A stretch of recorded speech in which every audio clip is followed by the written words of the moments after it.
If you are like me, you are a little bit worried about the hours that you need to get in order for you to monetize on your Faceless channel. You can get subscribers and you're creating these videos, but the Faceless channels that I'm referring to would be the kiddies channel. Usually the videos are 4 minutes, 2 minutes, 3 minutes long.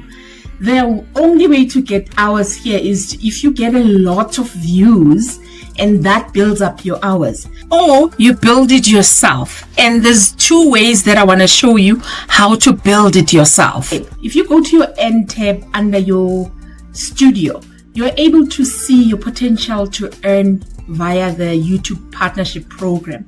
And the one that I'm interested in is the 4,000 watch hours. And there are ways, the 500, from your audiences, you can do supers and you can ask your audience for support. There's that option. I'm not saying that it's not there, it is there, but I'm more focused on the 4,000 watch hours and 1,000 subscribers. So if you are looking at my stats at the moment, I have 480 subscribers and I need to get to 1,000. This is gradually growing and I'm happy with the growth. This is the one that I'm worried about, the public watch hours. I'm currently sitting at 1,336 public watch hours. I need to get to 4,000 public watch hours in order for me to be asked to join the YouTube partnership program. And the only way I can build this is if I get a lot of views, or if I start building the hours with either a stream or longer videos. That's what I want to show you today. So let's look at the first way. You can create videos that are longer, and there's videos that are longer in a form of creating lullabies. So there's a lullaby video that I created on this channel and it's 40 minutes long. This is the Jungle's Dream Lullaby, and I've clipped together the kind of music that kids can fall asleep to or relax to, and it's 40 minutes long. And if you create something like this and you add it on your channel, once you start getting views, the analytics on this video, it shows me that with this one video that I've created, it already brought 4 hours that I can use towards my hours that I need to monetize. So this tells me if I create a whole lot more videos like this, I can build the watch hours that I need. How we do that? So you can go to your suno.ai. I'll leave the link in the description for you below under the create button. When you're creating these videos, you can type the kind of songs that you want. So let's first show you that this is not going to have lyrics.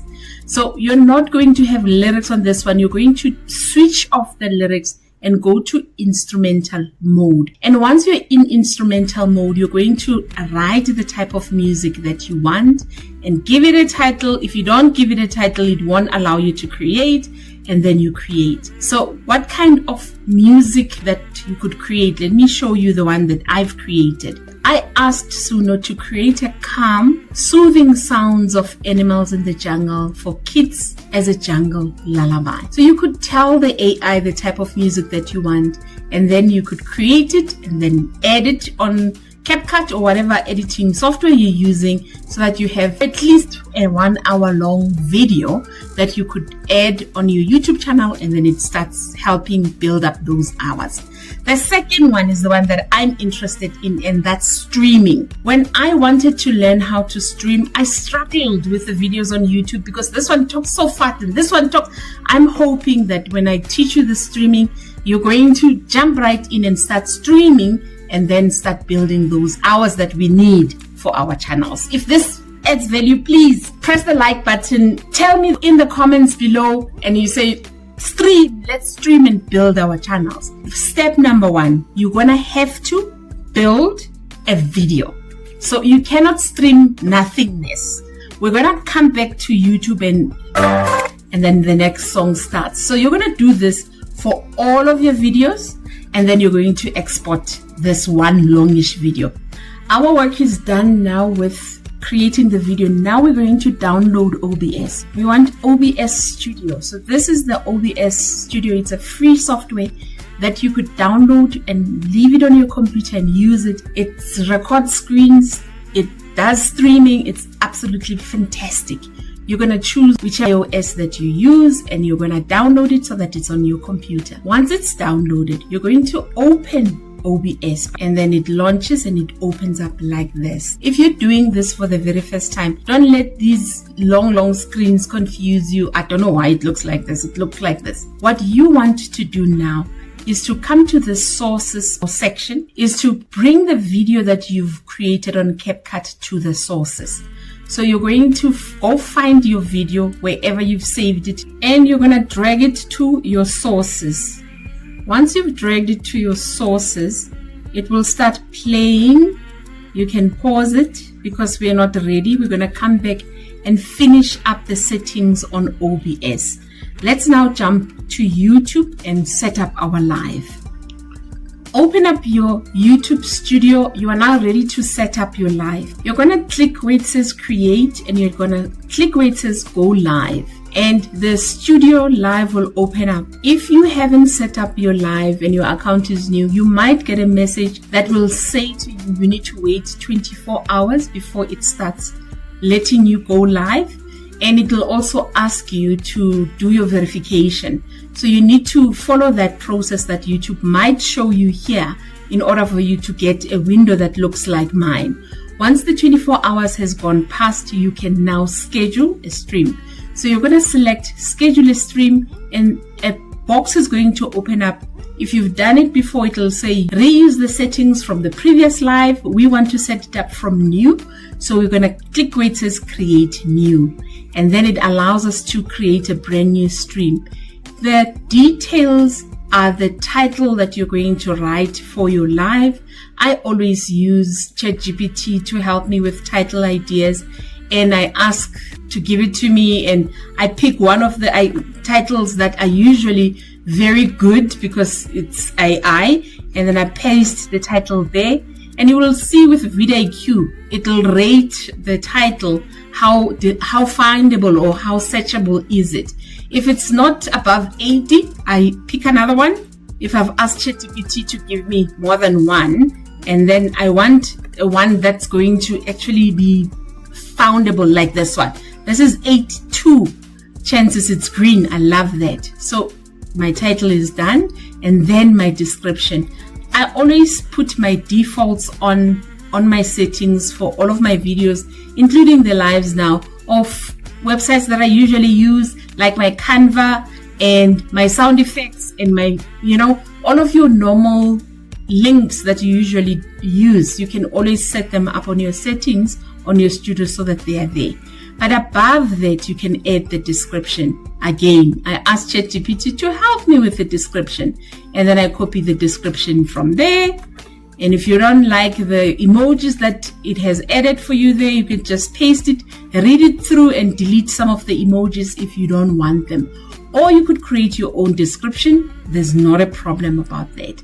So we're going to use software because we're using OBS for the live, and therefore we're going to leave it as streaming with software.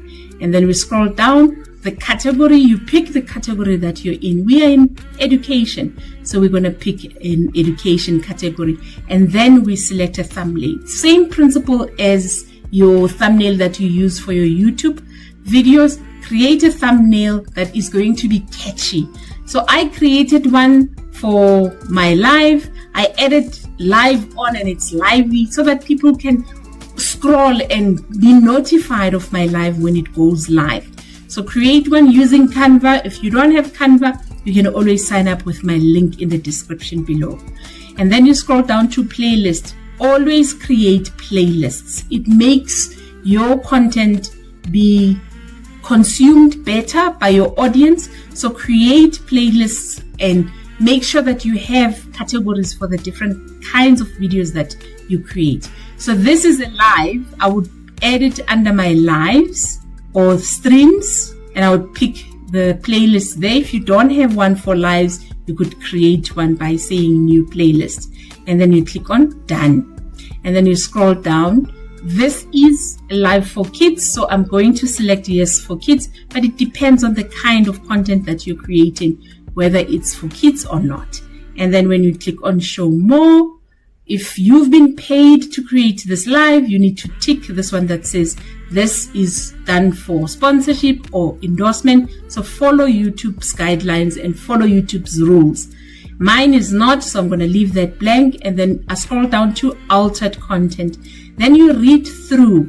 If you have somebody on your live that appears that you made them talk and it's not them, then you have to tick yes. If you've altered footage of a real event or a place, then you have to tick yes. If you've generated a realistic looking scene that doesn't actually occur.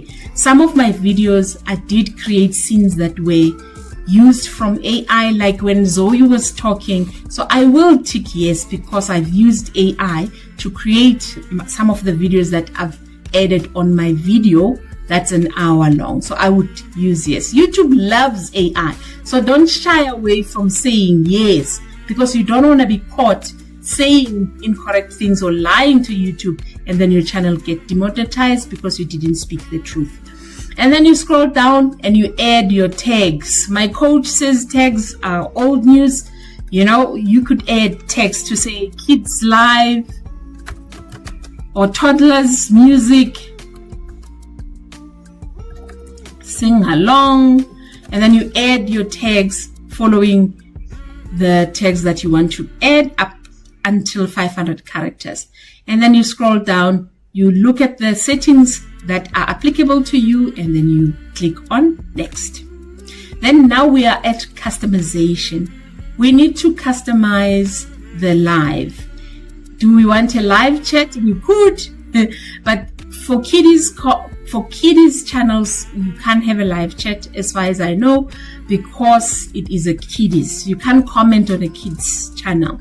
And then the participating modes. This is very important if you are creating a live for grown-ups, because you could allow anyone, you could allow subscribers, you could allow live commentary if you want. I'm going to leave it as anyone, but I don't think it's applicable for us because we are a kids channel. And then you could also have live reactions. You leave that as B.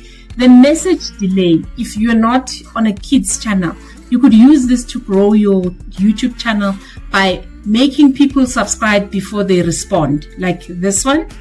You can make them wait to respond. They need to subscribe first before they respond. So you could have a slow mode, and you could put like a number of days or the number of times that people must wait, 300 seconds or how long you want, in order for people to wait before they comment, before they send you messages. So this is not applicable for us because we're a kids channel. People can't comment on a kids channel. But if you are a grown-ups channel, this is very useful if you are growing a channel and you want subscribers.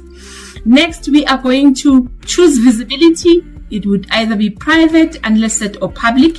We're going to select public, and we want to schedule it. So we want to schedule it for a couple of days. This is another way you can promote your content. If I schedule it for tomorrow, for example, at 2 p.m., from now until 2 p.m. tomorrow, YouTube is going to publish the thumbnail and show people that Zanele has a live upcoming, and people can be aware of the live that's coming. They can sign up to say that notify me when the live starts. So this is another way that you can promote your live to people by making sure that you publish it, but it is not live yet, so that people are aware that it's upcoming, and then it helps you grow your channel. Once you're done, you click on done. And we are almost done. So you could click on stream setup and have YouTube help you. But what we need in this section, and let it not frazzle you, we want this key. This stream key is what we need to go and add on OBS so that we can activate the live. So what do we do now? That you're going to copy, and you're going to go to OBS and paste it there and link the live so that it's live. It's really not that complicated. So even though it looks daunting, it really isn't. So we've copied the stream, we've set up the live and the thumbnail and whatnot. We're going to go to our OBS. Once we get here, we want to go to settings. So we're going to go File, open our settings, and then we want the stream. So we open the stream and then we pick the YouTube service from the list. So pick the one that says YouTube RTMPS, and the server, you're going to click on the drop down and choose the primary YouTube ingest server. You leave it as that. And then you could connect your YouTube account. It says recommended. However, we're just going to use the key that we got from YouTube and use that. So we're going to click where it says use stream key. And then this is the key. You're going to highlight if you've pasted one before and just paste the one that you just got from YouTube. And you paste it over there and you click on apply. They will show you the bit rates that are required for streaming and the audio bit rates, and then you click on OK. Now our setup is done. The last important settings that you have to do is to go to your audio mixer and make sure that the 1 hour live stream, the video that you're busy going to stream, is the one that is the only one that has audio. The rest, which is your desktop, it needs to be completely on mute, as well as your mic. Because if you start streaming and the mic is on, it's going to be heard by people who are watching your video because you've left these two settings on, and it's going to make your stream absolutely ugly and bad. And then you click on start streaming, and then it's up and running. The status is good and we're all good. We've activated the stream and it's linked and it's working. That's how you stream using OBS. When you are done streaming, you can click on end stream, and then it will allow you to make changes on editor, but you can find it under your content. The last thing I do want to show you is once you end your stream, you will be allowed to go to the editor, but you need to take note that it takes 24 hours or longer for YouTube to process your stream in order for you to make any changes under editor. So if you have run into things that you want to change, you can always make it private and then change it back to public once you've fixed whatever you wanted to fix. If you've enjoyed this video, please like, share, and go watch our next video that's going to teach you how to create an awesome animation using Canva. Thank you so much for joining me.